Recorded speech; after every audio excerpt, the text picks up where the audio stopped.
बिस्मिल्लाहिर्रहमानिर्रहीम। हदीस नबवी।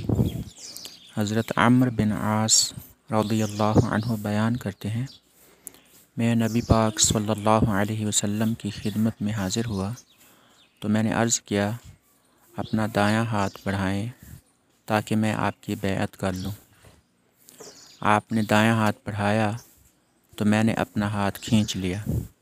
आप सल्लल्लाहु अलैहि वसल्लम ने फरमाया, अम्र, तुम्हें क्या हुआ?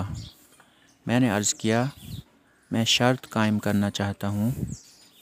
आप सल्लल्लाहु अलैहि वसल्लम ने फरमाया, बताओ क्या शर्त कायम करना चाहते हो?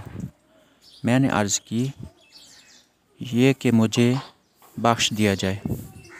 आप सल्लल्लाहु अलैहि वसल्लम ने फरमाया, अम्र, क्या तुम्हें मालूम नहीं कि इस्लाम हालत कुफ्र वाले गुनाह मिटा देता है, हिजरत से पहले किए हुए गुनाह मिटा देती है, और बेशक हज भी उन गुनाहों को मिटा देता है जो उससे पहले किए होते हैं।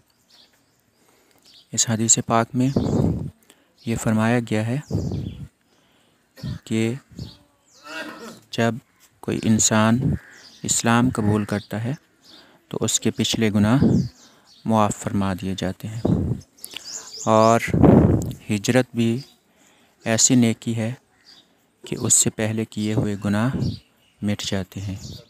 इसी तरह से हज का मामला है। अल्लाह पाक कुरान मजीद में फ़रमाता है, इन्नल हसनात युज़हिबुनस सय्यिआत, कि नेकियां गुनाहों को मिटा देती हैं। यानी जब इंसान नेकियां करता है तो उसके हुकूकुल्लाह वाले कुछ ऐसे मामले जिनमें इंसान ने कोताही बरती होती है तो वो कोताहियाँ मुआफ़ फरमा दी जाती हैं।